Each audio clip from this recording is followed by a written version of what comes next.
안녕하십니까. 명쾌한주 김현선입니다. 네, 불금에 만나는 본격 시사 토크 명쾌한주가 여러분과 함께합니다. 한 주간의 뜨거운 이슈를 명쾌하게 정리해보는 시간 명쾌한주는 JBNBC 유튜브 채널을 통해서도 시청하실 수 있습니다. 명쾌한주 지금 바로 시작합니다.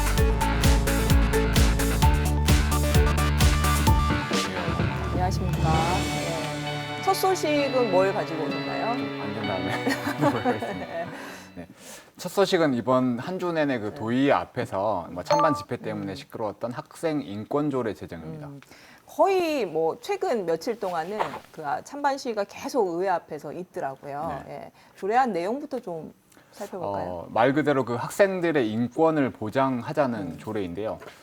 예전보다는 많이 좋아졌지만 아직 그 학교에서는 학칙이나 교칙을 통해서 아직 학생을 어떤 통제의 수단으로 이제 보는 경우들이 많다 보니까 그런 문제를 좀 이렇게 개선하자는 취지에서 이제 조례가 만들어졌습니다. 뭐 예전보다는 많이 나아지기는 했어요. 뭐 네. 요즘 오히려 교권 침해에 대한 이야기가 나오기도 하지만 여전히 이제 그 좀 과하다. 꼭 이런 규칙이 필요한가라고 네. 이제 논란이 될 만한 것들이 있기 때문에 하는 걸 텐데 좀 대표적인 것들을 좀 살펴볼까요? 사례들을? 네, 그래서 저도 이제 실제 그 제주 지역에 있는 학교들의 그 학교 규정들을 좀 살펴봤는데요. 이제 가장 대표적인 게 이제 그 용모에 대한 규정입니다. 남학생들 같은 경우는 우선은 그 두발에 대한 저희 때는 뭐 그 여학생들 같은 경우는 뭐 기미 몇 센치, 뭐 남학생들은 전체 길이가 뭐 몇 센치 뭐 이하 이런 식으로 규정이 있었는데 그런 조항들은 이제 대부분 삭제가 됐고요. 대신에 이제 뭐 파마라든가 어떤 염색, 색깔을 주는 거나 뭐 왁스나 젤을 이용해서 머리 변형을 주는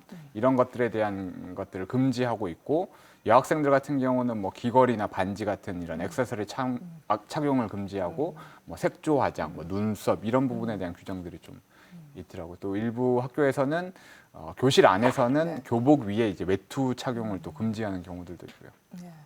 그 스마트폰 많이 쓰잖아요, 학생들. 네네. 거의 뭐 다 갖고 다니는데 그 스마트폰을 많이 쓰니까 그와 관련된 좀 규정들도 많이 생겨났을 것 같기는 해요. 네, 학생들이 뭐 거의 대부분 이제 쓰다 보니까 대부분의 학교에서는 사실상 그 교실 내에서는 사용 자체를 이제 원칙적으로 금지를 하고 있는 실정이고요. 등교하면 이렇게 네, 제출하고 반납을 네. 하거나 뭐 어디 이제 네, 모아두거나 이런 경우들이고 아직도 몇몇 학교 같은 경우에는 그 담임이나 그 학생 주임이 소지품 검사를 또 할 수 있는 규정까지 있더라고요.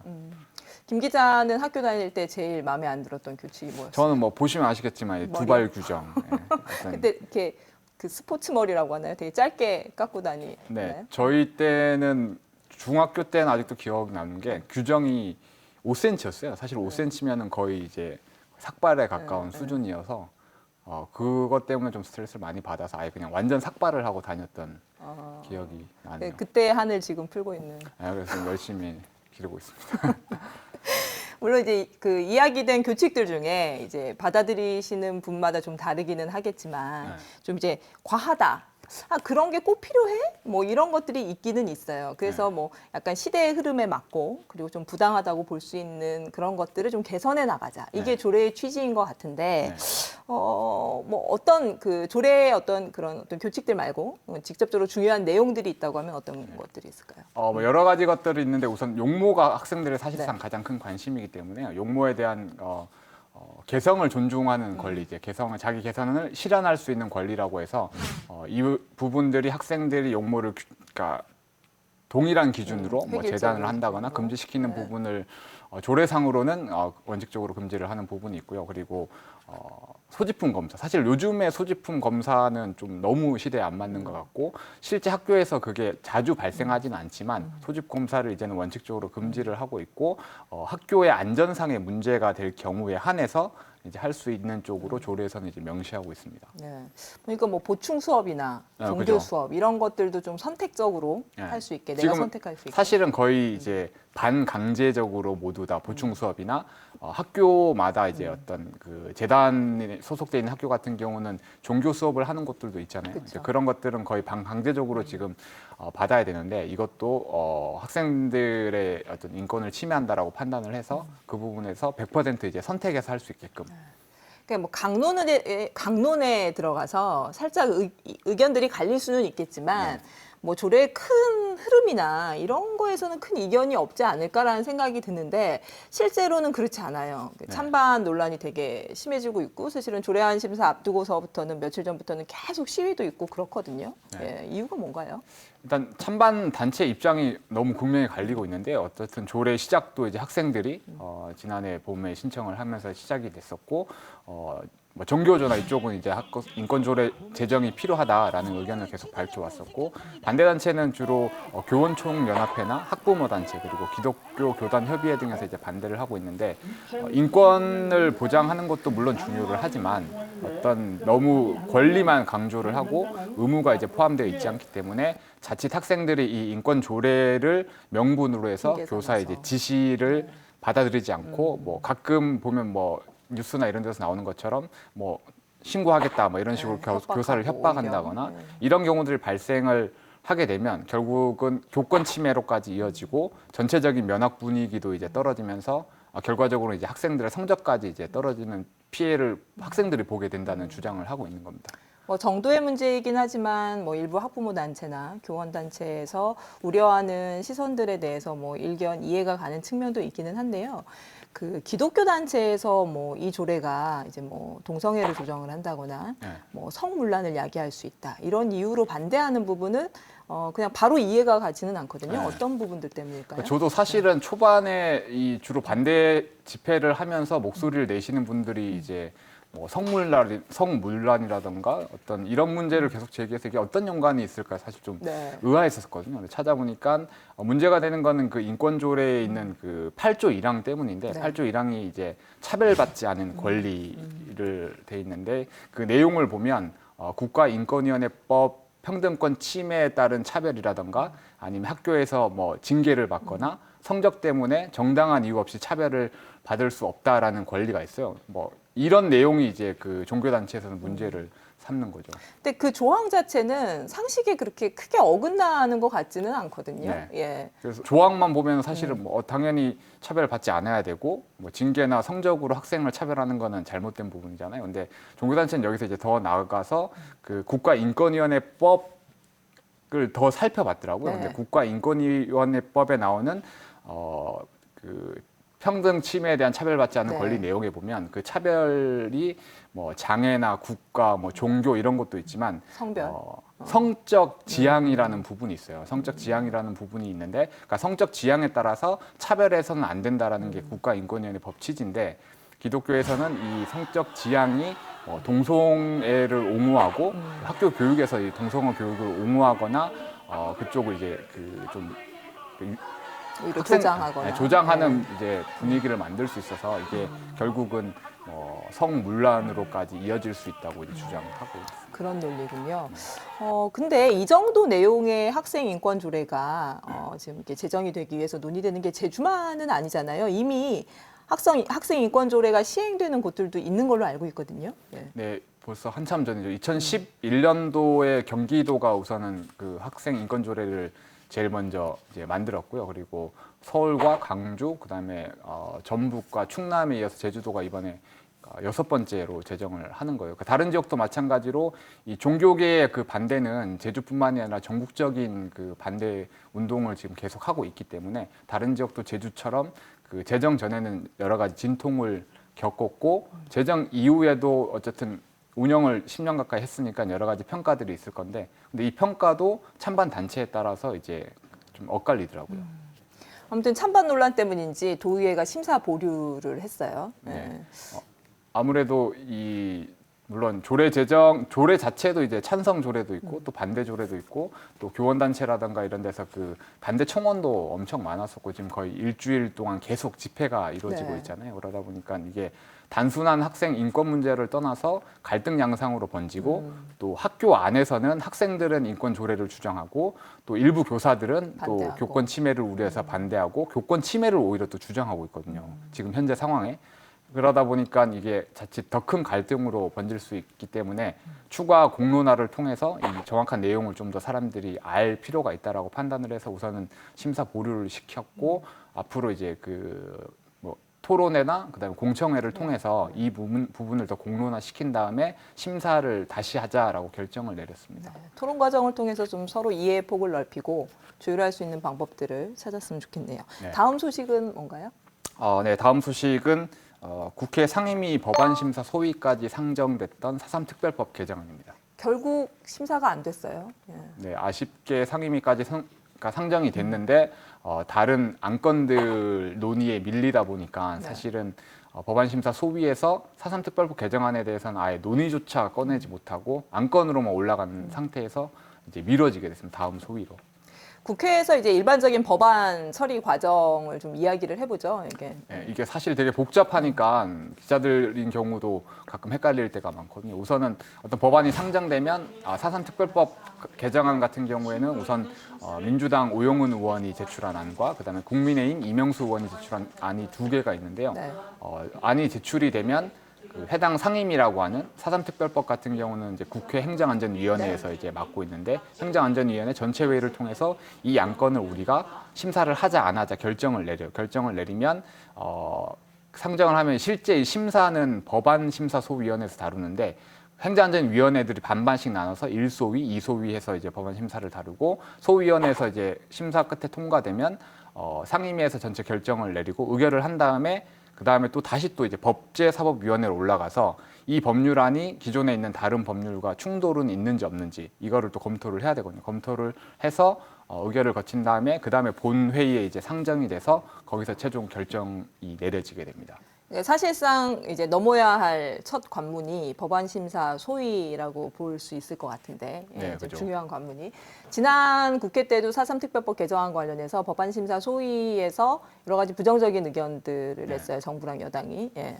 사실 논란이 되고 가장 치열하게 여러 가지 뭐 여야 간의 의견 충돌이 있는 게 법안심사 소위거든요. 우선은 이 법안이 통과를 시켜도 될지 안 될지 첫 번째 논의를 하는 장이고 법제사법위원회 같은 경우는 다른 법과의 충돌을 다루기 때문에 가장 넘기 어려운 산이 사실은 아까 사회자님 말씀하신 것처럼 법안심사소위원회인데 20대 국회 때도 그 정부에서도 오히려 이 보상금 문제라든가 그다음에 그 사법부 침해 문제 네. 때문에 사실은 이제 사법부의 발목이 권리. 잡혔었기 예. 때문에 이것만 통과되면 사실은 절반은 넘었다고 볼 수 있는 거죠. 제가 아까 말이 잘못 나왔는데 정부와 야당이 사실은 사상처위원회에서 그 법안심사 소위에서 좀 부정적인 의견을 낸 것들이 좀 영향을 끼쳤는데 그러면 다음 소위원회는 언제쯤 열릴 예정인가요? 우선은 이번 정기국회가 이제 올해 12월까지니까 기간은 아직 남아 있거든요. 근데 일단 상임위 소위원회는 지난 수요일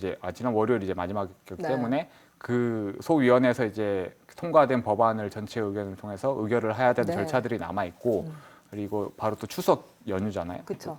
또 추석 연휴가 끝나면 바로 이제 국정감사 일정이 잡혀져 있다 보니까 국정감사가 20일 동안 진행이 되면 국정감사가 끝나는 시점이 이제 10월 말이기 때문에 다음 그 행정안전위원회 법안심사소위원회는 아마 빠르면 10월 말. 근데 사실 이것도 쉽지 않을 것 같고요. 11월 초 가능성이 현재로서는 가장 높아 보입니다. 제주도에 대한 국감도 진행이 될 예정이잖아요. 네네. 이걸 오히려 좀 그 기회로 삼을 수 있는 여지가 있을까요? 네, 그 소위원회 4.3 특별법 개정안을 다룰 소위원회가 국정감사 바로 다음에 열리잖아요. 근데 제주도도 어쨌든 국정감사 대상이고 4.3 특별법 개정안을 다룰 그 위원들이 또 제주도 국정감사 위원들이기 때문에 대부분 제주도에 내려와서 뭐 제주도에 대한 국정감사도 하겠지만 제주도 현안에 대한 얘기를 듣다 보면 4.3에 대한 각계각층의 다양한 목소리를 들을 수밖에 없는 상황이고 또 원희룡 지사가 이제 그 국민의힘 최고위원이다 보니까 어느 정도 역할을 할 것으로 지금 기대를 하고 있어요. 왜냐하면 최근에 정책협의회 도의회와 정책협의회를 통해서 4.3 특별법 개정안 통과에 공동 노력을 하기로 이제 합의를 했기 때문에 본인이 또 최고위원으로서 역할을 하면 야당 설득에도 어느 정도 역할을 하기 때문에 오히려 긍정적인 측면이 있지 않나라고 생각이 됩니다. 그러니까 이전보다는 이제 야당 쪽 분위기도 좀 긍정적으로 읽히는 거잖아요. 네네. 네. 그 4.3 특별법 개정안을 또 국민의힘에서도 이제 발의를 했잖아요. 했기 이명수 때문에. 의원이 발의를 했는데 제가 그 법안 심사 소위원회 끝나고 바로 통화를 해서 한번 의향을 좀 물어봤어요. 네. 예전과 달리 분위기는 확실히 많이 달라졌고요. 국민의힘 특히 이명수 의원이 지난 20대 국회에서 논란이 됐던 그 4.3 희생자 배보상 금액에 대해서도 본인은 오영훈 의원이 제출한 안에 대해서 매우 많이 공감한다. 그리고 이미 소위원회 안에서 여야 의원들 간에 어느 정도 협의가 이루어졌기 때문에 합의를 하는 데는 큰 문제가 없을 것으로 본다면서 좀 의미 있는 말을 했었거든요. 이 4.3 약간 공감대가 이루어진 것 같은 이야기를 4.3 했군요. 입법 특별법 입법 과정에 아주 중요한 뭔가가 이제 조만간 이루어질 것이다라는 얘기를 한 걸로 봐서는 개인적으로는 좀 상당히 좀 긍정적이지 않나라는 생각을 하게 됩니다. 아무튼 지난 국회 때나 이번에나 아무튼 정부 부처의 입장이 제일 중요할 것 같다는 생각이 드네요. 제주도지사나 지역 국회의원들의 역량이 기대되는 부분입니다. 예. 다음 소식으로 넘어갈까요? 네, 다음 소식은 그 제주도가 11월 발행을 계획하고 있는 이제 지역 화폐 소식입니다. 그 지역 화폐에 대한 논의는 사실 오래전부터 계속 되어 왔어요. 네. 이제야 구체화되기 시작하는 건데 지역 화폐 이름이 탐나는 전이라면서요. 네, 제주도가 마음에 드시나요? 아니, 뭐 예. 제주도가 이제 전국 공모를 통해서 20일 가까이 이제 공모를 해서 여러 가지 뭐 후보작들이 올라왔는데 후보작들은 사실은 저희들은 다 이제 모르고요. 어쨌든 네. 최종 선정된 게 이제 탐나는 전이라는 지역 화폐인데 이제 제주도의 옛 이름이 이제 탐나에서 네. 이제 착안을 해가지고 모두가 이제 탐내는 지역 화폐가 되라라는 이제 뜻을 담긴 이름이라고 하더라고요. 네, 그렇군요. 어떤 방식으로 발행이 되나요? 우리가 그 제주사랑 상품권이라고 좀 이제 일부에서 네. 일종의 지역 화폐로 볼 수도 있죠. 제주사랑 상품권도. 네. 그거는 이제 이렇게 종이 상품권 네. 형태였잖아요. 이것도 뭐 비슷한 건지 어떤 방식으로 이제 뭐 시대가 시작이네요. 많이 이제 바뀌었으니까 사실 이제 저희들도 지역 화폐를 이제 쓰는 경우는 많이 이제 드물잖아요. 모바일 페이나 뭐 카드를 그다음에 쓰는 카드를 거나, 많이 쓰다 그렇죠. 보니까 새로 이제 발행을 추진 중인 탐나는 전도 아마 이게 체크카드 형식이나 모바일용으로 이제 발행이 될 거고요. 뭐 카드는 충전을 하고 휴대폰에 이제 담아서 이제 결제를 할 수 있는 시스템으로 아마 되지 않을까. 아무튼 뭐 이렇게 노년층들이 있기 때문에 네. 일부는 뭐 이렇게 지류로 발행하는 부분도 도에서 검토를 하지 않을까 싶기는 한데 아무튼 이제 지역 화폐 제주사랑 상품권이라는 게 기본적으로 있었어요. 근데 이게 상인연합회 중심으로 이루어지는 네네. 거였죠. 그래서 아무래도 이제 사용처 이런 것들 때문에 지역 화폐를 다시 발행을 하는 것 같은데 어디에서까지나 쓸 수 있을까요? 발행이 되면? 일단 그거는 이제 가맹점을 또 모집을 해야 되는 상황이다 네. 보니까 제주도에서 이제 어느 정도까지 사용처를 넓힐지는 제주도의 뭐 의지나 노력에 따라 달린 것 같아요. 뭐 모든 음식점이나 이런 데는 기본적으로 아마 그 제주도에서 가맹점으로 모집을 해서 네. 그 음식점 해당 업체 입장에서도 가맹점으로 등록을 해야 본인들이 사용처가 돼야 이제 손님들을 많이 끌어들 수 있으니까 사용처 모집 이제 가맹점 모집을 이제 할 것 같고 하지만 이제 조례가 먼저 통과돼야 되기 때문에 제주도에서는 우선 조례가 통과되면 그 이후에 이제 본격적으로 가맹점 모집을 들어가겠다고 밝혀서 어느 정도까지의 사용처가 확대되는지는 좀 더 지켜봐야 될 것 같습니다. 아무튼 이게 지역화폐 발행 사업자가 있어야 될 텐데 네. 이제 KB 국민카드랑 코나아이라는 곳이 컨소시엄을 구성한 네. 그쪽이 이제 사업자가 됐는데 벌써부터 논란이 있어요. 예. 네, 이게 업무 보고 차원에서 도에서 이제 이런 식으로 지역 화폐 발행을 추진하고 있다라고 도의회에 업무 보고를 했는데요. 네. 도의회 업무 보고에서 우선 비판이 나왔고 문제가 되는 부분은 그 컨소시엄에 참여한 코나아이 우선 첫 번째는 조례가 이제 아직 통과되지도 않았는데 이렇게 제주도에서 벌써 사업자까지 선정하고 너무 일방적으로 추진하는 게 아니냐라는 이런 비판이 먼저 있었고요. 기본적인 원론적인 부분이 있었고 또 다른 하나는 그 업체로 선정된 네. 컨소시엄에 참여한 코나아이인데 네. 코나아이가 내년 4월까지 이제 주식거래 정지 처분을 받은 상태고 다음 달에 이제 한국거래소에서 이거를 계속 주식거래 처분을 계속 정지시킬 것인지 아니면 풀 것인지에 대한 심사를 앞두고 있어요. 그러다 보니까 좀 불확실한 상황이고 또 코나아이가 최근 4년 동안 단기 순손실액 적자를 기록하고 있어서 이렇게 재무 건전성이 불확실한 업체를 왜 선정을 했느냐라고 문제 제기를 하고 있어서 그 부분은 당분간 계속 논란이 되지 않을까라는 네. 생각이 듭니다. 그 마지막으로 원희룡 지사 공직선거법 위반으로 이번에 그 검찰이 기소를 했더라고요. 그 네네. 얘기 짤막하게 하고 마무리할까요? 네. 네, 원희룡 지사가 검찰이 이제 원희룡 지사 공직선거법 위반 이제 2건을 고발을 네. 했는데요. 하나는 그 유튜브 방송을 통해서 지난해 12월 원더풀 TV를 통해서 지역 업체에서 생산한 영양식을 판매한 거고 다른 하나는 그 일자리 더큰 네일 센터. 더큰 네일센터에 방문을 해서 피자를 청년 직원들에게 돌렸죠. 피자 25반을 쏘고 네. 이제 일자리과 업무 추진비로 이제 60만 원을 결제한 네. 사건인데